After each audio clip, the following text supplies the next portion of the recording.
Lula bateu o martelo sobre Boulos há semanas, mas não havia anunciado, porque ainda estava definindo o destino do atual ministro da pasta, Márcio Macedo. Eu nem sabia que existia um sujeito chamado Márcio Macedo. A expectativa é que Macedo seja realocado para outro cargo no governo ou dentro do PT, onde o ainda ministro já ocupou a função de tesoureiro. Delúbio Soares também, né? A Secretaria-Geral cuida não só da burocracia da presidência, mas também da relação com os movimentos sociais. É isso aí, tá? E o Boulos está no lugar certo, então, é isso, Gesiane? Você sabe que você mencionou o Márcio Macedo? O Márcio Macedo é aquele que durante o evento do 1º de Ele chegou maio, antes que todo mundo. Por isso é o sobrenome dele, Márcio Mais Cedo. Mais cedo, é verdade. Eu demorei, eu dei uma caçada para entender essa. Eu também. Só entendi depois o Márcio Macedo é aquele que no dia 1º de maio o Lula reclamava. Ele reclamou que o evento da CUT estava esvaziado. Ah, verdade. E aí ele menciona o Márcio Macedo, ele fala, olha, que tinha que ver e tal, não organizou direito, não articulou e tal. Alugou os ônibus, isso, né? E aí ele reclama publicamente, então eu só conheço ele por conta desse episódio. Agora sim, é curioso que a gente precisa pensar em relação a Boulos ir para essa pasta federal, porque primeiro é um deputado do PSOL indo para o governo federal de maneira institucional, formalizada, o que é bastante perigoso.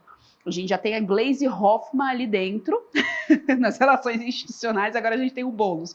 Boulos assumindo aí uma pasta que tem relação direta com movimentos sociais, ele que vem do MTST, movimento que tem como objetivo usurpar a propriedade privada das pessoas. Essa aqui é a prática, movimento ali tranquilamente classificado dentro da categoria de terrorista. O que me faz pensar essa ida do Boulos ali é que, primeiro, ele está tentando encarnar o Lula da década de 80, inclusive visualmente falando.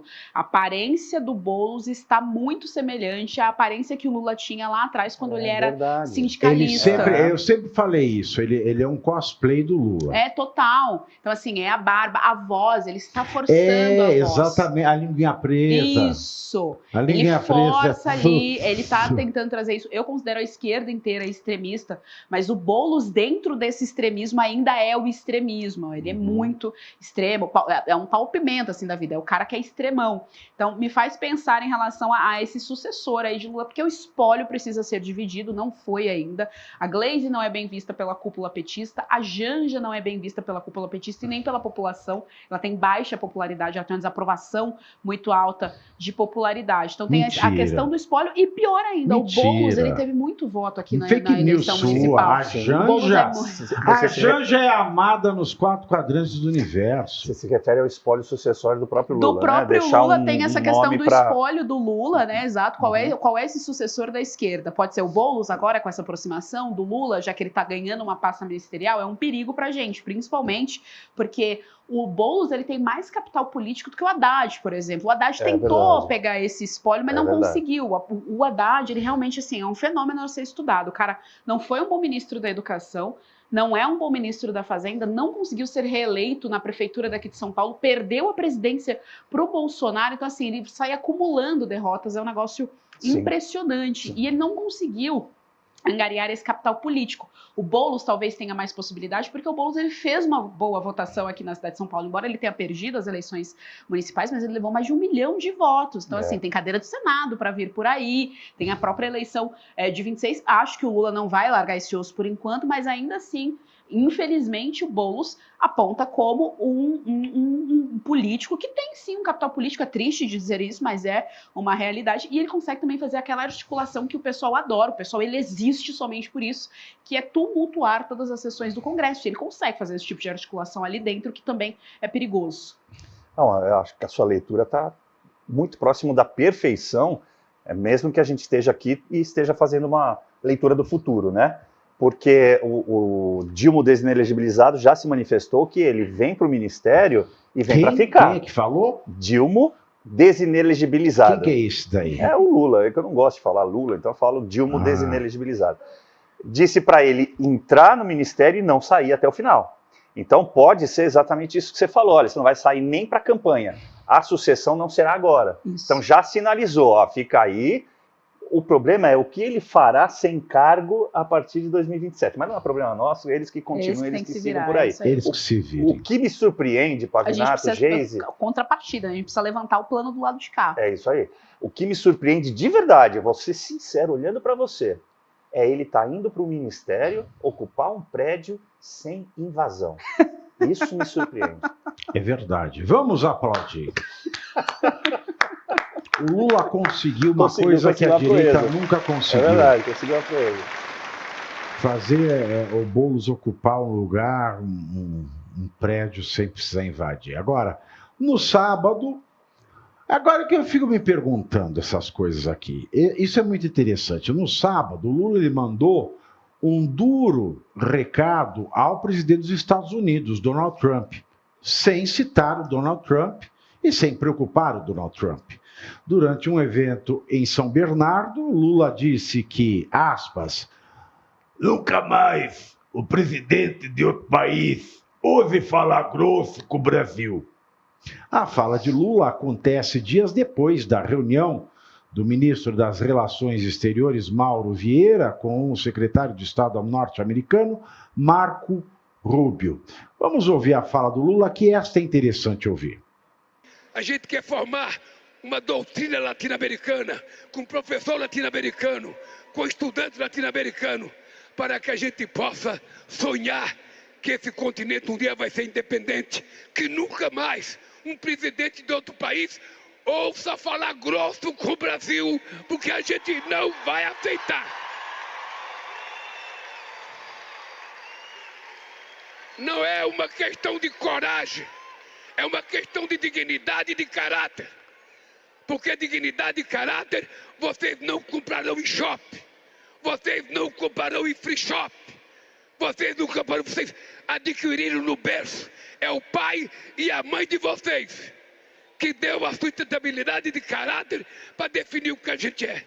E cabe a nós do governo apenas abrir a porta para que vocês possam entrar com a energia de vocês, com a força de vocês, com o sonho de vocês e dizer: o Brasil do futuro será melhor do que o Brasil do presente.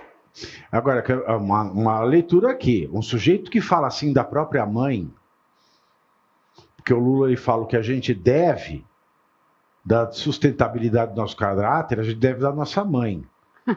O que ele falou da mãe dele nesse vídeo é algo que ser humano nenhum falaria da própria mãe. Acho que nenhum Marcola usaria falar assim da própria mãe.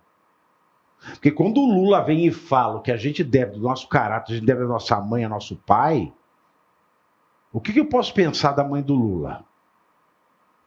Quando ele fala que a dignidade não se compra em shopping, nem free shop, o que ele está falando da própria mulher? Ou seja, nesse discursinho, ele humilhou a mãe, ele humilhou a atual mulher, e tem mais. É esse o ponto que eu acho mais interessante. Não, antes desse ponto que é o mais interessante nós precisamos de uma doutrina com um professor latino-americano e um aluno latino-americano. A USP, que é a melhorzinha das porcarias que a gente tem aqui na Latinoamérica, não tem professor que não seja latino-americano, nem aluno que não seja latino-americano. Eu não vejo aluno de Harvard vindo estudar na USP. Eu não vejo aluno da Colômbia vindo estudar na USP. Eu não vejo aluno da Sorbonne vindo estudar na USP. Eu não vejo professor do Max Planck vindo ensinar na USP. Agora, o mais interessante de tudo é isso. E a conversa maravilhosa com o Trump?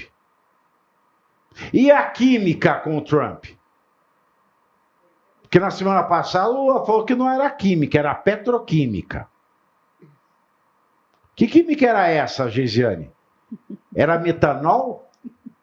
Você sabe que o Padilha ficou preocupado, né, com essa história do metanol, o ministro da Saúde do Lula. Quem ficou preocupado? O Padilha.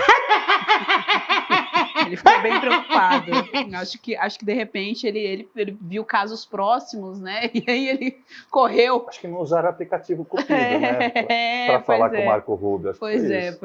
Agora, Cupido ou Cupeida?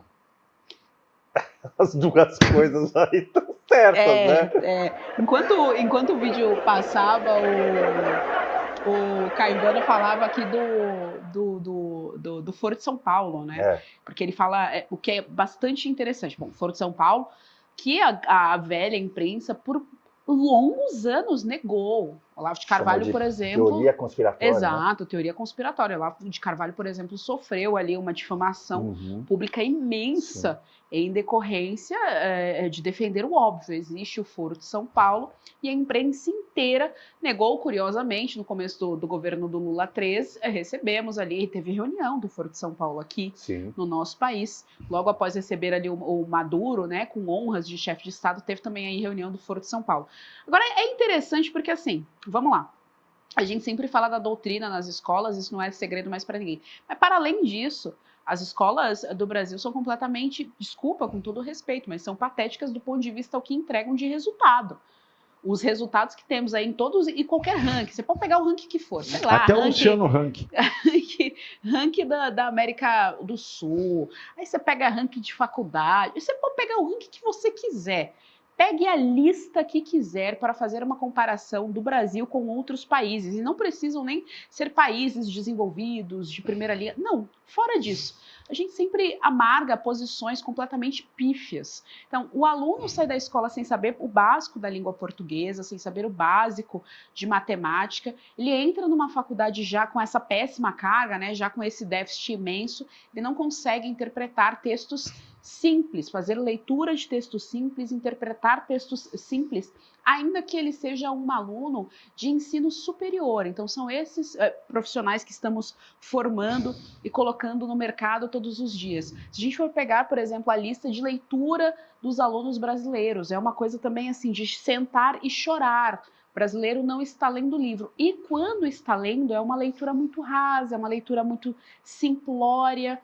Outra coisa que tem ganhado também as redes todas, essa rede de livros todas, são pornografias. Sim. Então, aquele soft porn, essas leituras de soft porn e tal, é o que está ganhando aí, é o que está construindo o imaginário do brasileiro. Então, Lula abrir a boca e tentar aí confrontar os Estados Unidos, falando... Bom, é mais uma baboseira que o Lula tenta confrontar. É mais uma baboseira que ele tenta confrontar. Você assistiu o Cachorro Caramelo? Cachorro Caramelo. O que é isso? Netflix, lá do marido da Tata Werneck. Não. Uma produção. Caramelo chama isso aí. É legal? É que você falou de soft porn, eu lembrei. Como que você fez essa associação? Porque eu tenho sonhos eróticos com o marido da Tata Werneck.